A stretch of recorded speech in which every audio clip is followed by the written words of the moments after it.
beginning, there are trees. From trees, paper is made, and paper makes possible tomorrow's newspaper.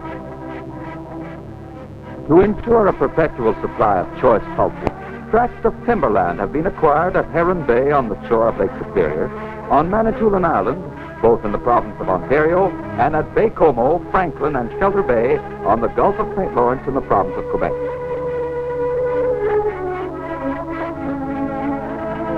Let us journey 1,230 air miles to the first of the communities to be built by the Quebec North Shore Paper Company, Shelter Bay on the fringe of the Great North Woods.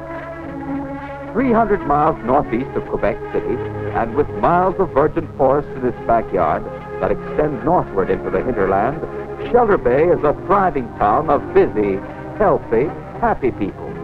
Although on the edge of the wilderness, still Shelter Bay has many big city conveniences, such as plenty of pure water, central heat, an efficient sewer system, telephone and electric lights. There is no paper mill here, but from Shelter Bay are shipped each year thousands of cords of wood to the Ontario Paper Company mill. There is a church, a school, a well-equipped hospital, and of course the ever-present movie theater. In the far background to the right of this comfortable house can be seen a dam outside of Shelter Bay, built by the Quebec North Shore Paper Company on Rocky River. Attention is called to it because it will be obvious as the story of paper is told how important a part water plays in the operations from the woods to the presses. Another establishment is Franklin, 90 miles southwest of Shelter Bay, strategically located on the Franklin River. 10 miles to the south, near Baie-Comeau, water is harnessed in this pipe of wooden stays. 17.5 feet in diameter, it is more than a mile long, and 200 feet of water pressure drives the generator in the modern electric power plant to supply both the paper mill and the town itself. Site of the Quebec North Shore Paper Company newsprint mill on the north shore of the St. Lawrence lies near the mouths of the Outard and Manicouagan Rivers, both of which flow southward through the forest to the Gulf. Baie-Comeau's population of more than 3,400 is rightfully proud of the bustling town with its wide paved streets and excellent stores. Here are no log cabins, but in their place are attractive homes that offer all the amenities of city life. Many of the town's activities are centered in the handsome community buildings. Everywhere there are impressive signs of planning for the future, as in this large and well-equipped school. In all these towns, there are adequate facilities for satisfying the spiritual, educational, and medical needs of the people. Although it was founded as recently as 1936, already it is a thriving industrial center concentrated about the fine power plant and paper mill. Such useful arts as weaving at a hand loom are practiced in these placid homes, taking no account of the rugged country that lies outside the door. Operations in the timberland are continuous throughout the year, but the cycle may be said to begin in the fall when shiploads of supplies are sent down the broad St. Lawrence from Montreal to discharge their cargoes of meat, flour, potatoes, and a variety of other stores in the company establishment located on tidewater of the North Shore.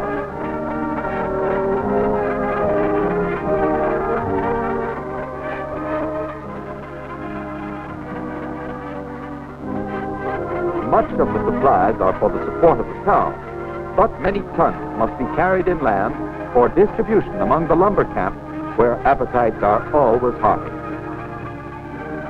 Foodstuffs for men and horses and other supplies are piled up temporarily in caches on the shores of rivers and lakes. From these depots, they will be taken into the bush.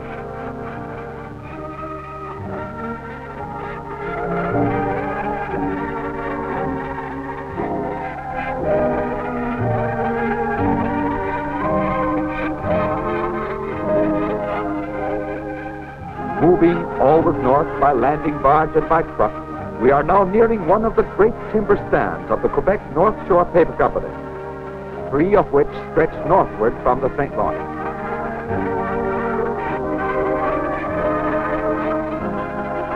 The fourth area utilized by the Ontario Paper Company is the one at Heron Bay on Lake Superior.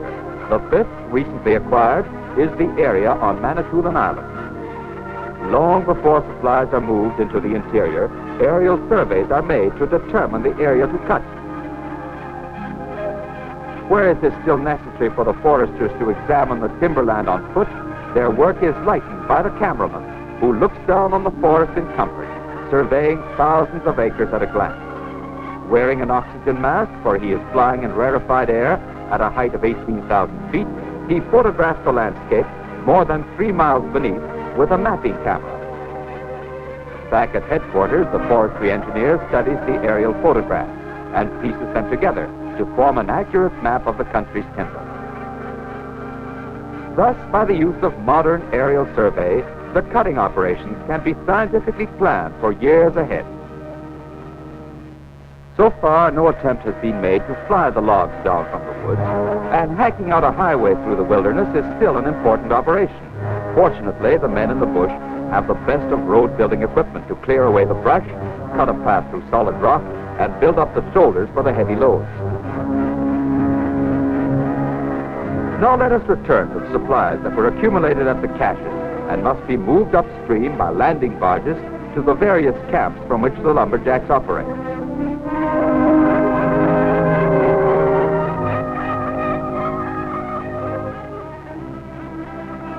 Over rough terrain, strong and willing horses are also used to get the food to the camp. Still another transportation problem arises each fall, for now the men who work in the woods must be taken to the trees. They go by land, by water, and by air.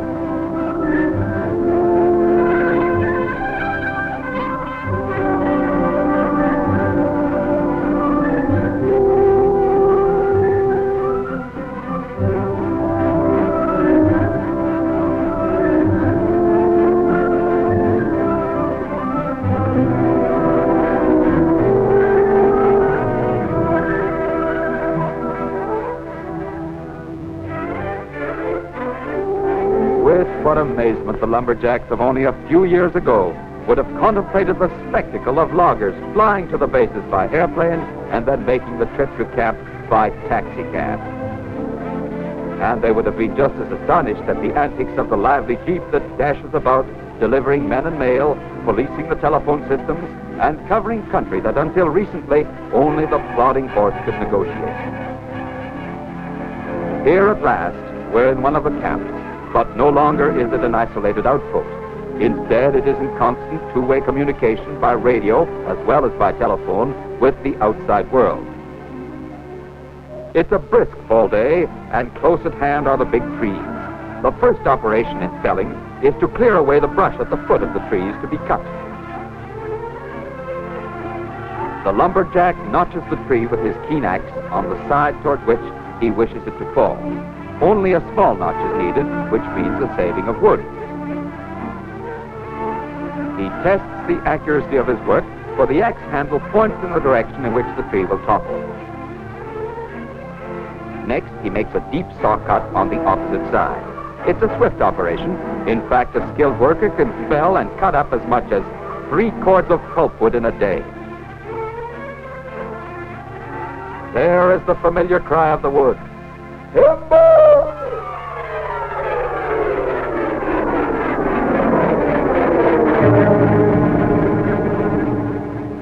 The branches and slash are trimmed off and later are filed away from the road. This is an unwritten law of the woods. The utmost care is taken to protect this slash from the red monster fire. Road barriers are an insistent reminder of the rule against smoking, because the criminal hand of the flames is an ever-present menace, the ruthless destroyer of the forests.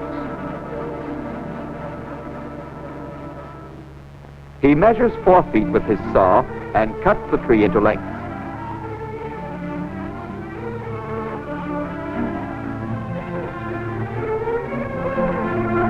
The logs are neatly stacked for scaling, to be left in the woods until they are hauled to the nearest water. They must be securely piled, or it won't be long before howling blasts will bring down the heavy snows. The logs are carefully examined by a checker and scaler and stamped with an identifying mark to indicate the logs have been measured. From this measurement or scale, the men are paid, and the company can compile its inventory of pulpwood cut.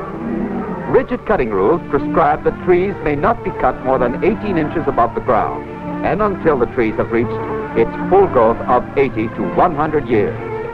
Although millions of trees are cut each fall and winter, no more are felled in any area than nature will replace. There always will be trees because the little fellows are carefully protected to ensure ample regrowth. Farther up the mountain, where already some light snow has fallen, we see another method of cutting with mechanical saws. They are less picturesque than the axe, but they get their tree. As the winter draws in, the days get shorter, so the work must move along briskly. Here the logs are snaked out of the woods by a power-operated cable from a logging donkey. Still another unit in the new and modern equipment is this powerful tractor that hauls a heavy load of logs to the nearby sawmill where they are cut into lumber. Large logs supply the lumber required by the community and by new construction. The smaller trees are cut to 4-foot lengths and discharged into the water. Winter comes first in the mountains. Here in Shelter Bay it is still autumn, and the triangular navigation marker still guides the shipping. But one day the winds come roaring down from the north, and the long white winter has begun. The triangular channel marker means nothing now until spring. It's bitter cold, and the snow piles high, but life goes on at Shelter Bay and the other company establishments, for the giant plows break roads to church and school and store. Nor is it much different up in the bush. Plunging out of the woods comes a snowmobile, typical of the modern mechanized equipment that has eased the grim hardships which once prevailed in this stern and unrelenting country. Time was when the area was cut off by impassable drifts. But now, airplanes equipped with skis land on fields that have been rolled by tractors or on the icy surface of rivers and lakes.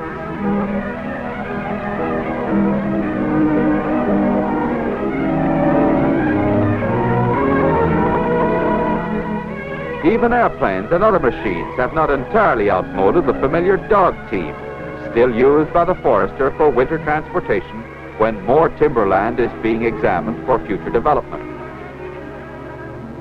Of course, still another method of getting about is the primitive practice of putting one foot ahead of the other when both of them are wearing snowshoes. That's the way a cruising team moves through the winter woods. The men in an exploration crew measure trees with calipers and calculate the number of cords that any given area will produce. This is entirely a local operation. The team strikes out from a camp and pitches a tent for shelter in case they should be trapped by blizzard and cannot return to camp before night falls. The cutting operation is unchanged in the winter season. The tree is notched, and then that sharp saw bites deep into the pulpwood.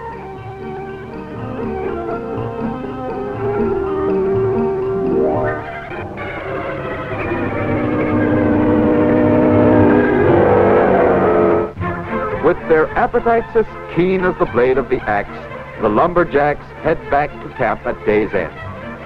Awaiting them are heated bunkhouses, hot water, and the ever-welcome entertainment of the radio. Most important is the food.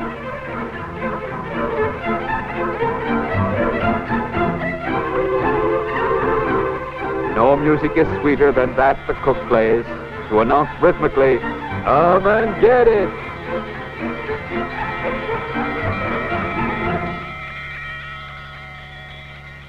The pulpwood is brought down from the timberland in many ways.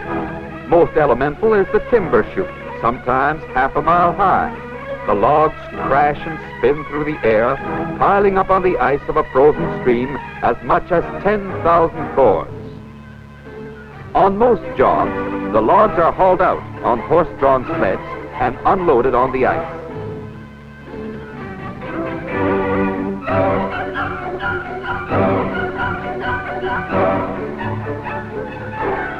Here on a frozen lake are piles of logs that have been unloaded from horse-drawn sleds. Elsewhere, trucks and tractors are used to pull the heavily laden sleds of logs to the ice.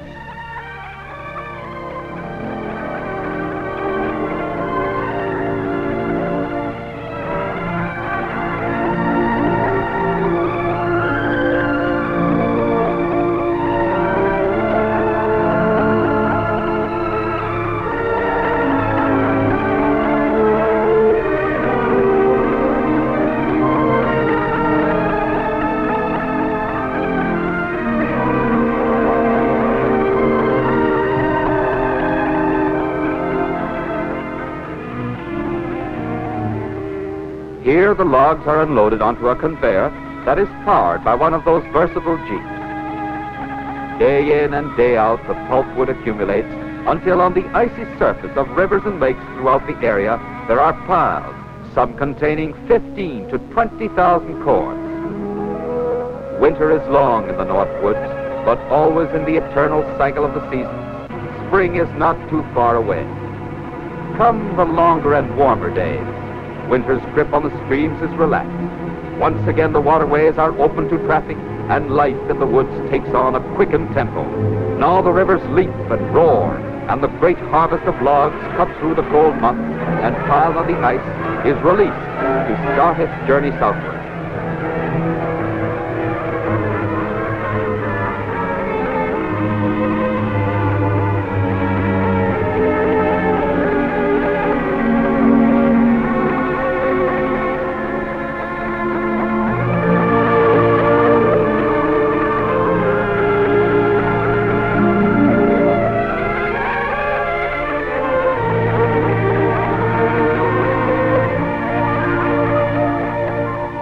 Logs are sluiced down the steep mountainsides, while others have been pushed off the banks or have floated away when the ice melted. Log jams are often broken by men in small boats. However, with logs cut into 4-foot lengths, which is the practice nowadays, jams are few. When they do occur, a few sticks of dynamite loosens up the mass so it moves again.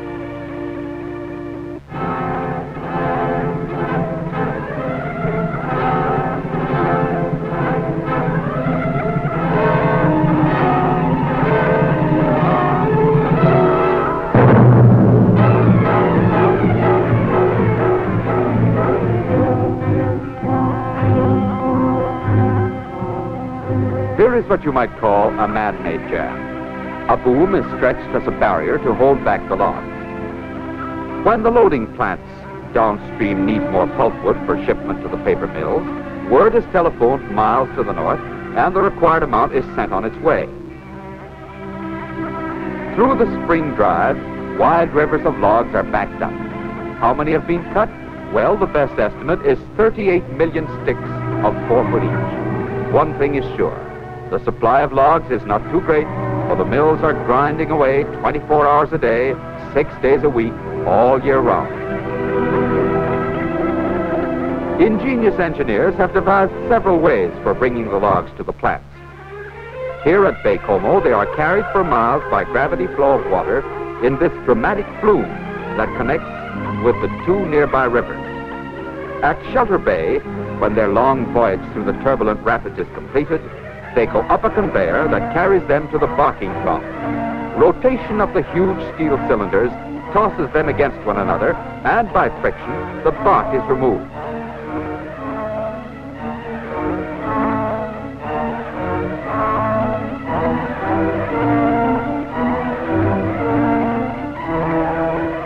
With their bark rubbed off, the logs, slick and shining, tumble out for another ride, in this case up a jackladder that moves them to the dock, where they are delivered by chutes into the hold of a waiting vessel which will carry them up the St. Lawrence and across Lake Ontario to the Thurles Mill. When there is no cargo carrier tied up at the dock, the logs are flumed to stockpiles. Still another method is used here in Franklin, where a flume runs right down Main Street, floating the pulpwood to a waiting ship. Here the operation is somewhat more direct, for the logs go bobbing along by water all the way with no help from the conveyors and are sluiced straight into the hold. Once the logs are stacked aboard ship, the company pulpwood boat is ready to proceed up the St. Lawrence and across Lake Ontario to the paper mill at Thurles. All summer through the navigation season, the ships ply the St. Lawrence River and Lake Ontario to the Ontario Paper Company mill on the Welland Ship Canal, a famous waterway that connects Lake Ontario with Lake Erie, bypassing the Niagara River and the Falls. From the timberlands, a week away by water, come thousands of cords of pulpwood each year to be converted into newsprint paper. From the ships docked near the mill, the logs are unloaded by cranes and come tumbling out in a crashing thunder of sound. They have one of 2 destinations. Some of them are carried directly to the mill, where they will be processed immediately. Still others, climb up an endless chain to the summit of a towering pile of logs, a mountain of wood containing as much as 30,000 cords. Such vast reserve stocks are needed because newsprint consumption from Canadian mills alone is some 90,000 tons per week.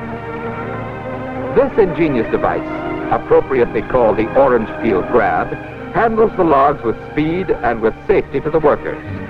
It bites into the stockpile, closes its huge jaws, and swings around with a mouthful of logs that are dropped on the conveyor. Hour after hour and day after day, there is this unhurried march of pulpwood to the paper mill. The first step is a washing operation, in which the peeled logs are tossed about in rotating drums and cleansed with streams of cold water. Then they are discharged into another conveyor. Although to the unskilled eye the logs all look pretty much alike, the experts who work at the sorting tables unerringly separate those best adapted for mechanical from those that go to chemical processing. Farther up the moving tables, another sharp-eyed inspector pulls logs off the line because they are defective. Knots and other flaws are removed with this machine, developed by company engineers and amusingly named the woodpecker. Newsprint consists of approximately 15% chemical pulp and 85% mechanical. The latter gives paper the characteristics that enable it to absorb ink on high-speed presses. Chemical pulp gives it strength and flexibility.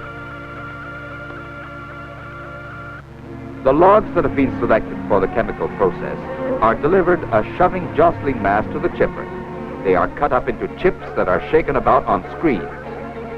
Only the smaller chips pass through the mesh. The larger pieces are sent back for further reduction. When they are the right size, the chips flow like a river of wood up a conveyor to another building. In the towers are the digesters, where the chips are mixed with chemicals in the sulfite process. Complete scientific control of the chips and the chemicals is maintained at every step of the operation. A byproduct of this process is the manufacture of alcohol, of which are produced nearly 1 million gallons annually from sulfite liquid formerly wasted. Now we return to the logs that were chosen on the sorting tables for mechanical processing in this battery of grinders. Each one of them can transform 30 cords of wood into high-grade pulp every 24 hours. The logs are forced under pressure against huge grindstones. Water flows over them continuously, mixing with the fibers of the wood. From the bottom of the grinder issues a steady stream of pulp.